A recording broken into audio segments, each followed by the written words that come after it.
প্রিয় দর্শক, সপ্তাহ ঘুরে ফিরে এলাম আপনাদের প্রিয় অনুষ্ঠান গ্যালারি নিয়ে। সঙ্গে আছে আমি বর্ষণ কবির। আপনারা জানেন বাংলাদেশের ক্রিকেট বোর্ডের নির্বাচনের দামামা একরকম বাজাই শুরু করেছে। এর মধ্যে মাঠের ক্রিকেট নিয়েও অনেক কিছু হচ্ছে, যা নিয়ে কথা বলার জন্য সবচেয়ে গুরুত্বপূর্ণ যিনি হতে পারেন এই আজকের ডিসকাশনের জন্য, তাকে আমরা আমন্ত্রণ জানিয়েছি। তিনি আমন্ত্রণ রক্ষা করেছেন।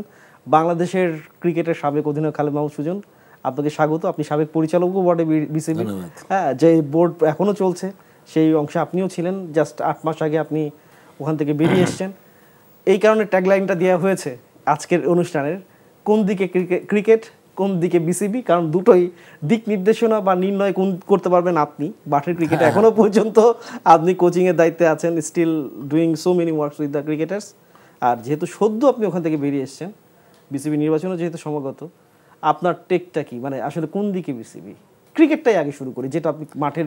না, আমি মনে করি যে ক্রিকেট তো মাশাআল্লাহ লাস্ট দুটা সিরিজ আমরা খুব ভালো করলাম, মানে beating Sri Lanka in Sri Lanka is a big achievement. আমি মনে করি খুব ভালো একটা রেজাল্ট, এবং ঘরের মাটিতে পাকিস্তানকে হারানো, দুইটা সিরিজ জিতা ডেফিনেটলি যাবে। একটা নতুন দল, একটা বাড়তি কনফিডেন্টও ডেফিনেটলি ছেলেগুলোর মধ্যে আসছে। মানে সবচেয়ে বেশি আমি মানে হতাশ ছিলাম ডেফিনেটলি যে ইউএর সাথে আমরা যখন সিরিজটা হারলাম, বাট আমার সবচেয়ে বেশি আমি আশাবাদী ছিলাম, এই জন্য মানে আশাবাদী ছিলাম এবং থাকবো সবসময় বাংলাদেশ ক্রিকেট একটা জিনিস যে, আর ভালো লাগছে এখন যে বাচ্চাদের এরকম ভয় ডরহীন ক্রিকেটটা, বিশেষ করে ইবন তামিম বা যারাই ইয়াংস্টাররা খেলছে, লিডিং ফ্রম দ্য ফ্রন্ট আমি বলবো, তহিদ হৃদয়, শামীম পাটোয়ারি, রিশাদ বা যারাই তানজিম সাকিব, সবাই আমি মনে করি ভেরি গুড ইউনিট আমার মনে টি-20-তে।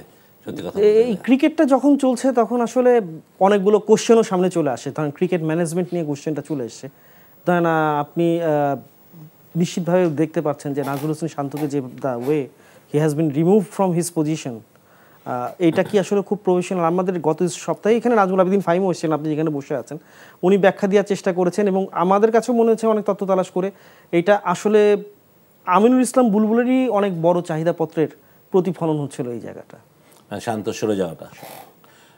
আমি ফার্স্টেই বলি যে ধরেন একটা পুরো রং ডিসিশন, মানে ইন টার্ম ওই সময়টার জন্য আমি রং ডিসিশন যেটা বললাম কথাটা, যে শান্ত সারা জীবন বাংলাদেশের ক্যাপ্টেনও থাকবে না, না, বা শান্তকে সরানোই যায়, বাট ওই মুহূর্তটা কেন একটা সিরিজের প্রাককালে এত কি ইমার্জেন্সি হয়ে গেল যে ওই সকালে একটা জুম মিটিং করে আপনি শান্তকে বলতে হবে যে ক্যাপ্টেন না। এই যে জুম মিটিং এর প্রসঙ্গে আমি আপনাকে ধরিয়ে দিতে চাই, জুম মিটিংটা যখন হয়েছে এটা আগের দিন হতে পারতো, এটা একটা স্পেকুলেশন আছে, 7 দিন আগে হওয়া উচিত ছিল। জুম মিটিং এর পরপরই হচ্ছিল, তখনই কিন্তু প্যারালালি তার আগে কিন্তু আপনার প্রেস কনফারেন্সটা শান্ত ক্যাপ্টেন হিসেবেই করেছেন, এবং 2027 আগামী বিশ্বকাপ কী হবেন ওয়ানডে ক্যাপ্টেন হিসেবে সেটাও কথা বলছিলেন টি-20 ইয়ে থেকে। ওইখান থেকে যখন কনভে হয়েছে তখন জুম মিটিং শেষে প্রেস কনফারেন্সে শান্তর শেষ, তাহলে টাইমিংটাও তো একটু খুব নড়বড়ে। না, আমার কথা হচ্ছে যে ক্যাপ্টেন্সি চেঞ্জ হবে, এটা তো বড় ডিসিশন ক্রিকেট বোর্ডের। অ্যাবসলিউটলি, এটা তো বাংলাদেশ ক্রিকেটে ক্যাপ্টেন মানে একটা বড় পোস্ট, বড় রোল একটা, রাইট, একটা সম্মানের জায়গা।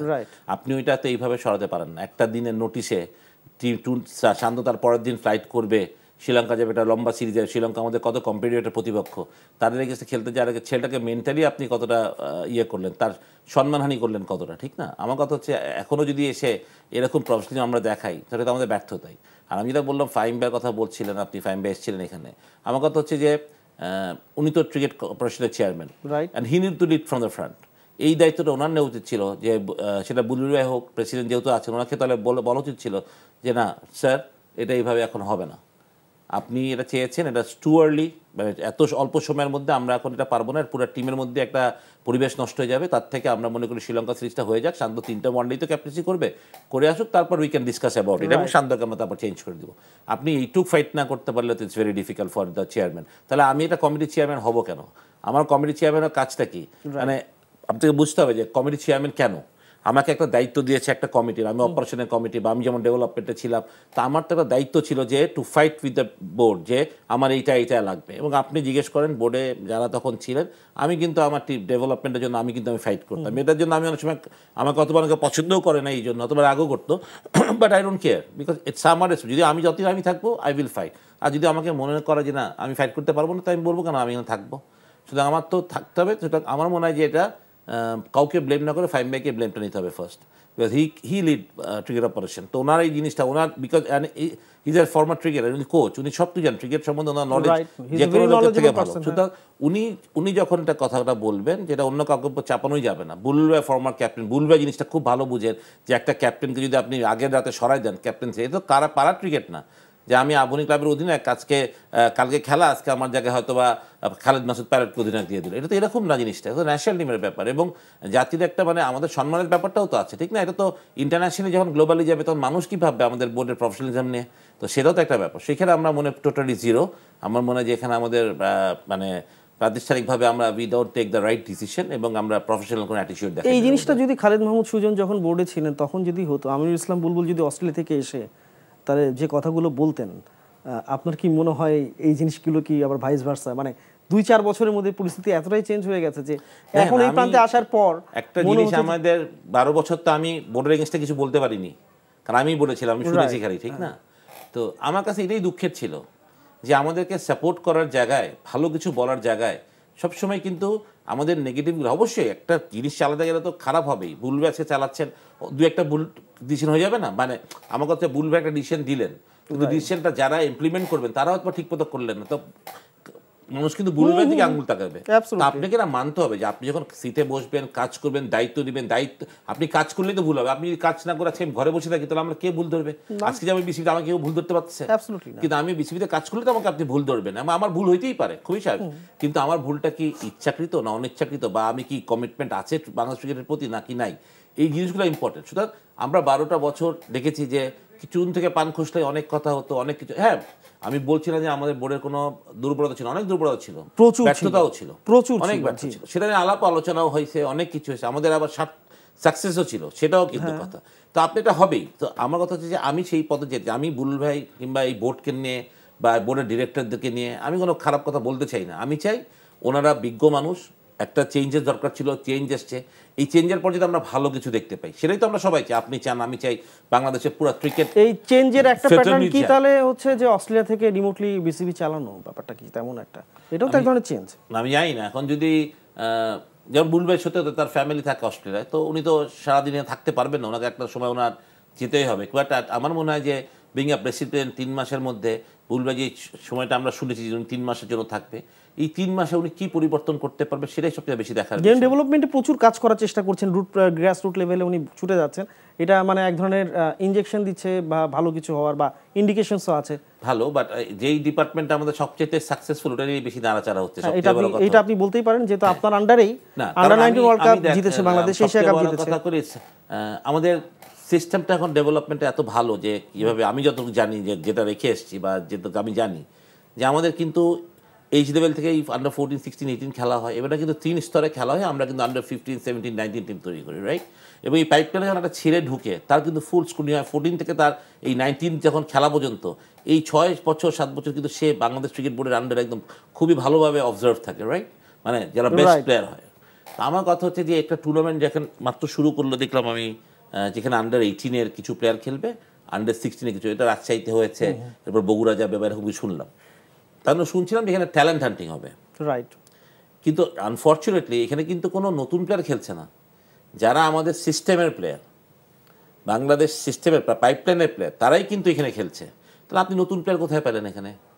এখানে যারা বাংলাদেশ টিমের ক্রিকেটের আন্ডার 14, 16, 18 তাদেরকে নিয়ে আপনি করছেন, এবং এমন একটা সময় করছেন যেখানে আপনি ওয়েস্ট অফ মানি করতেছেন। আষাঢ় শ্রাবণ মাসে আপনি টুর্নামেন্ট দিচ্ছেন, বৃষ্টির জন্য একটা খেলাও ঠিকমতো পরিশক্ত হতে পারছে না, কোনো খেলা হয়ই না, কোনো খেলা তো 15-20 ওভার হচ্ছে। তা আমার কথা হচ্ছে কয়েকদিন পরেই কিন্তু অক্টোবর থেকে বিসিবির ডেভেলপমেন্টের কার্যক্রম শুরু হবে, 14, 16, 18 আমার কথা, খেলা সবসময়ই ভালো, কিন্তু আপনি হঠাৎ করে এখন এই খেলাটা দেওয়ার মানটা কি, আমি এটাই বুঝলাম না। বাট ডেফিনেটলি ওনাদের কোনো প্ল্যান আছে, চিন্তা আছে, কিন্তু যদি আপনি ট্যালেন্ট হান্ট করতে চান, যদি আপনি ওইভাবে করতে চান, তা আপনি বিভাগীয় শহরের মধ্যে হবে না, আপনাকে যেতে হবে মানে বিপুল ভাই প্রথমে একটা কথা, আনাচে কানাচে থেকে প্লেয়ার তুলে আনবে, তাহলে আপনাকে আনাচে কানাচেই যেতে হবে। হ্যাঁ, আপনি রাজশাহীতে না করে গো টু চাঁপাইনবাবগঞ্জ, ওইখানে আপনি একটা ওপেন ট্রায়াল দেন। অন্য মাত্রার আর কি যে ডেভেলপমেন্ট প্রোগ্রাম আমরা যেটা দেখলাম, মানে শুনলাম আপনার কাছে বর্ণনা, এটাও তো এক ধরনের আসলে সামনের দিক থেকে আসলে বলা যায় যে হাতি নিয়ে চলে যাওয়ার মতো, কিন্তু আসলে গেল বিড়াল, এরকম অবস্থা হয়ে গেল। না, আমি এই খেলাটা এগেছে না, আমি বলছি যে এটা কোনো অন্যায় না, খেলুক বাচ্চাদেরকে বের, কিন্তু কথা হচ্ছে যে তাহলে জিনিসটা কেন খেলছি আমরা, রিজনটা কি? মানে কোনোটা পারপাস থাকবে। যেমন আমি শুনলাম যে ট্যালেন্ট হান্টিং তো না, because already this boys are hunted from under 14 and মানে এই আন্ডার 14 থেকে ছেলেগুলো বাংলাদেশের পাইপলাইন আছে খেলছে, উই অল নো দেম। আপনি বলে যে আজকে যে সিলেক্টররা বলে তারা চিনে না, তারা দে আর লাইং। আমি যদি বলি কোচরা চিনে না, দে আর লাইং। আমি আমার ইনফরমেশন যা বলে, ঠিক আছে। তো বিকজ এখানে অনেক কিছু ছেলে আছে, বিকজ রাজশাহীতে যেহেতু খেলা হয়েছে এই জন্য আমি টের পেয়েছি আসলে। রাজশাহীতে খেলানো আমি টের পেতাম না, কারণ আমার রাজশাহীতে আমার একাডেমিতে নাটোর থেকে আসে, নওগাঁ থেকে আসে, চাপাই থেকে আসে, মানে সিরাজগঞ্জ থেকে প্লেয়াররা আসে, সব প্লেয়াররা কিন্তু, এবং এইজ লেভেলের সব প্লেয়াররা কিন্তু আমার একাডেমি ট্রেনিং করে। তা আমি দেখি আমার লাস্ট একটা উইকে গিয়ে দেখি আমার একাডেমিতে প্লেয়ার কম। আমি কোথায় গেল যত ছেলে কই, বলে সব তো আপনার টুর্নামেন্টটা খেলতে গেছে। তাহলে এরা বলে ট্যালেন্ট হান্টিং, তো এরা কেন খেলবে আবার? এরা তো অলরেডি পিকড। এরা কয়েকটা ছেলে কয়েকদিন পর আন্ডার 19 খেলবে ইনশাল্লাহ ন্যাশনাল টিম ওই গ্রুপের। তো বেসিক্যালি আমি সেটা বলছি না, আমার কথা খেলতে বা সুযোগ পেলে খেলা, কিন্তু সবচেয়ে বড় ছেলেগুলো ফিরে আসছে উইদিন প্লে এনি ম্যাচ। আমি বললাম কয় ম্যাচ খেললি? বলে স্যার এক ম্যাচ খেলা হয়েছে, এই মানে 10 বল করে একটা বৃষ্টি হয়েছে, এই হয়েছে। তো বেসিক্যালি হচ্ছে খেলা কম হয়েছে, মানে খেলার জন্য গেলে ওরা তো ভালো 10 বল করছে, 28 রান দিয়ে 2 উইকেট পাইছে, হি ইজ কনফিডেন্ট, রাইট।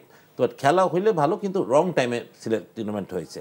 মানে যেমন আপনি তো রাজশাহীতে, আমি আমার 14 বছর ধরে আমি রাজশাহীতে কাজ করি বাংলাদেশ ক্রিকেট একাডেমিতে, বাট আমি 14 বছরের প্রথম রাজশাহী দেখলাম যে এত বৃষ্টি হচ্ছে, মানে রাজশাহীতে পানি আমি জমা দেখি নাই কোনো সময় আশেপাশে, এবার পানি জমছে, মানে এত বৃষ্টির উপদ্রব এবার। সুতরাং রং টাইমে টুর্নামেন্ট হয়ে গেছে, এটাই হলো কথা। রং টাইমে বাংলাদেশ ক্রিকেট বোর্ডের আর কি কি হচ্ছে বলে মনে হচ্ছে আপনার? আপনার কি মনে হয় যে আমি রং টাইমে ক্যাপ্টেন চেঞ্জ হলো, রং টাইমে সবই রং টাইমে, মানে একটা টিমের শ্রীলঙ্কা যাবে, তারা ঘর থেকে সন্ধ্যাবেলা শান্ত চেঞ্জ হয়ে গেল, মিরাজ বাংলাদেশ টিমের ক্যাপ্টেন হলো, যেখানে শান্ত টিমটা নিয়ে শ্রীলঙ্কা যাচ্ছে টেস্ট ম্যাচ খেলতে। সুতরাং এটা রং টাইম না। তা আপনি সময় জ্ঞানটা আমার মনে হয় খুব ইম্পর্টেন্ট। না, এই জ্ঞান, এই সময় জ্ঞান বলেন বা রং টাইমিংটা বলেন, বিসিবির ক্ষেত্রেও কি প্রযোজ্য? যেহেতু কোন দিকে ক্রিকেট যাচ্ছে সেই দিকে তো মনে হয় বিসিবিও যাচ্ছে। আমরা শুনেছিলাম আমিনুল ইসলাম বুলবুল এসছেন হচ্ছিল টি-20 ইনিংস খেলতে, কিন্তু অবস্থার দৃষ্টিতে মনে হচ্ছে উনি সম্ভবত টেস্ট ম্যাচের ইনিংসটা খেলতে যেতে পারেন। এমন একটা প্রবাবিলিটি দাঁড়িয়েছে যে আকাশে বাতাসে প্রচুর কথা। সেটার মধ্যে কোনো প্রবলেম দেখি না। ভালো তো, একজন ফর্মার ক্রিকেটার ক্যাপ্টেন, উনি বাংলাদেশ টিমের প্রেসিডেন্ট থাকলে তো বাংলাদেশ ক্রিকেটের উন্নয়নের কথা, কিন্তু সেই উন্নয়নটা চোখে পড়তে হবে।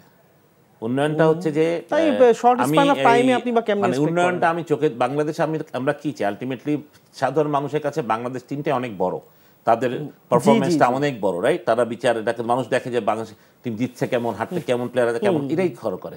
বাংলাদেশ টিমের সাধারণ যারা জনগণ, যারা ক্রিকেটকে ভালোবাসে, তারা কিন্তু আমাদের ক্রিকেটের ডেপথ জানে না, যে কিভাবে প্লেয়ার তৈরি হচ্ছে, কিভাবে আসতেছে, কোন পাইপলাইন তারা আসতেছে। ধরেন আজকে হৃদয় কিভাবে ন্যাশনাল টিমে ঢুকলো, বগুড়ার একটা ছেলে কোথায় ট্রেডিং করতো, কোথায় কীভাবে আসে, কেউ কি জানে? জানার কথা না। তা আমি বলছি যে আমরা এন্ড অফ দ্য ডে আমরা রেজাল্ট ওরিয়েন্টেড, রাইট, আমরা রেজাল্টটা দেখতে চাই। তা আমার কথা হচ্ছে যে আমরা অবশ্যই বুলবুল ভাই কিছু কথা, দারুণ কথা বলেছেন যে গুড টিচার দরকার, সব কিছু দরকার। মানে আমার কথা হচ্ছে যে গুড টিচার যে আমাদের নাই, এটা বুলবুল ভাই কি বলতে পারবেন? সেটাও আমাদের লোকালি কি গুড টিচার নাই? অবশ্যই আমাদের ভালো কোচেস আছে, আপনি তাদেরকে সুযোগ দিয়েছেন। যেমন আমি যদি এখন কথায় ব্যাক করি জিনিসটা হিয়ার, যেমন একটা সময় বুলবুল ভাই বাংলাদেশ টিমের হেড কোচ হবে, এটা নিয়ে খুব তো ইয়ে ছিল, 2017-18 দিকে খুবই ছিল। তখন আমি একদিন বুলবুল ভাইয়ের সাথে, বুলবুল ভাই তখন জাতীয় লিগের একটা মিরপুর স্টেডিয়ামে প্রাইজ দিচ্ছিলেন ম্যান অফ দ্য ম্যাচে। তা আমি দেওয়ার পরে ওনার হাত ধরে বললাম, বুলবুল ভাই চলেন হাঁটতে আমি বলে ভাই, আমি আপনার সত্যি কথা বলি, বিসিবি থেকে আমার একটা ধারণা হয়েছে যে ন্যাশনাল টিমের হেড কোচের পালস নাই, কোনো বাঙালিকে দিবেন, আপনি তো একটা Bangali end of the day, right. তা আপনি দুইটা পজিশন দিতে পারেন, আপনি অ্যাসিস্ট্যান্ট কোচ হতে পারেন, কিংবা আপনি এইচপি হেড কোচ হতে পারেন। আপনি আমাকে বলেন, আমি ফাইট করবো, আমি শিওর যে আপনি যদি যেটা চাবেন এটা থেকে একটা করে দেওয়া যাবে, আমি কথা বলবো বোর্ডে। তবে উনি আমাকে কিন্তু কোনোদিন এটা নিয়ে ব্যাক করে নাই, রাইট। তা আমার কথাটা হচ্ছে যে বুলবুল একসময় ন্যাশনাল টিমের কোচের জন্য হয়তো বা তখন ওনার সেই যোগ্যতা ওনার ছিল, বা এখন ওনার আছে। তাহলে আজকে যখন বুলবুল প্রেসিডেন্ট, বুলবুল কেন একটা লোকাল ছেলেকে ন্যাশনাল টিমের হেড কোচ দিতে প্রবলেম হচ্ছে? মানে আবার কেন আমি কথাটা বললাম যে যখন ফিল সিমন্স আসলো, দারুণ একটা মানুষ, মানে দারুণ মোটিভেটর, ভেরি গুড পার্সোনালিটি, মানে দারুণ, আমার দারুণ লাগো না, আমি পার্সোনালি আমি ভালো চিনি, I very good rap with him. কিন্তু যখন উনি পারফরমেন্স খারাপ করলো, বাংলাদেশ ইউএস সাথে সিরিজ হারলাম, তখন যদি একটা বাঙালি কোচ থাকতো, সেটা কি আর চাকরি থাকতো না। তো আমরা ওকে বিশ্বাস করি, কন্টিনিউ করি, কিন্তু আমরা একটা বাঙালি ছেলে কিন্তু কন্টিনিউ করতে পারতাম না। আজকে সালাউদ্দিন যদি ওই পজিশনটা থাকতো, সালাউদ্দিন কিন্তু ওইখানে ইউই থেকে আসার আগে ও চাকরি চলে যেত আসলে। তো বেসিক্যালি আমি বলতে চাচ্ছি যে আপনি বুলবুল ভাইকে ওটাই বলতে চাচ্ছি যে আপনি বিশ্বাস করেন যে আপনার দেশের অ্যাসেট যারা আছে অ্যাজ কোচেস, অনেক কোচেস যারা কিন্তু capable to lead Bangladesh cricket, right, কিন্তু আপনাকে তাদের সাহস দিয়ে দিতে হবে। কারণ আমি যেটা মনে করি, বাংলাদেশ টিম এমন একটা জায়গা যেখানে আপনি ক্রিকেট শেখাবেন না, যেখানে আপনি প্ল্যানিং করবেন, আপনি মোটিভেটেড করবেন, আপনার গেম সেন্স নিয়ে কথা বলবেন, আপনার এই জায়গাটা হওয়া উচিত। আর আপনি টেকনিক্যাল যদি কোনো কোচ চান, আপনি জুনিয়র লেভেলে আনতে হবে, যে জায়গাটা আমাদের সবচেয়ে বড় সমস্যা। তো আপনি যদি একটা ছেলেকে তৈরি করেন, আপনি যদি আজকে একটা তামিম ইকবাল বানাতে চান, তাহলে তো আপনাকে বানাতে হবে 17 বছর বয়স থেকেই। আপনি কি একটা 24 বছর বয়স, 25 বছর যখন টাইগার আসবে, এইচপি ক্রস তখন কি আপনি বানাবেন? ইটস ওয়াজ 2 years, 17 থেকে 25 8 বছর তার টেকনিকে ফিক্স টেকনিক হয়ে যাবে। তখন আপনি চেঞ্জ করতে, ছোটো ছোটো ফাইন টিউনিং করতে গেলে আপনার সমস্যা হবে। সুতরাং আমি এটাই বলি যে আপনি গুড কোচেসকে আনেন, এখানে ইনভেস্ট করেন। আমার মনে হয় প্রত্যেকটা দেশ তাদের ডেভেলপমেন্টে ইনভেস্ট করে বেশি, একমাত্র বাংলাদেশে আমরা ডেভেলপমেন্ট ইনভেস্ট করতে চাই কম। এবার যদি আমরা ওই প্রসঙ্গেই আসি, আপনার ধরেন ক্রিকেটের কথা তো বুঝলাম, বিসিবি যেদিকে মানে আসলে খুব সংক্ষিপ্ত সময়ের মধ্যেই আসলে আপনার ইলেকশনটা হয়ে যাওয়ার কথা যদি সব ঠিক থাকে, নির্বাচনের প্রক্রিয়ায় কি আসলে আপনি মনে করেন যে বাংলাদেশ ক্রিকেট বোর্ড ঠিক জায়গাতে গিয়ে সেল করতে পারবে নিজের অবস্থানটা? আপনার কি তাই মনে হয়? মানে এখন যে কনসিডারিং দ্য আওয়ামী লীগ সরকারের পতনের পর যে সেট অফ গ্রুপটা নতুন রিপ্লেসড হলো, কোনো না কোনোভাবে শূন্যতা আছে, এদেরকে নিয়েই আবার নতুন একটা সেট নিয়ে আবার যাবে নতুন বিসিবি, নতুন তৈরি হবে বিসিবি। হ্যাঁ, তো ওইখানে কি খালিদ মাহমুদ সুজনকে আবার নতুনভাবে দেখার কোনো সুযোগ থাকছে কি না? আমি এখন চিন্তাই করছি না আসলে, সত্যি কথা বলতে গেলে। কারণ আমি মনে করি যে নতুন মানুষ আসুক যারা, কারণ আমি তো 12 বছর ক্রিকেট বোর্ড সার্ভ করেছি, তাহেরা না সিস্টেমের মধ্যে থাকাটা সবচেয়ে গুরুত্বপূর্ণ কিনা বা ছিল কিনা, থেকেও কি খুব বেশি উন্নতি হয়েছে কিনা?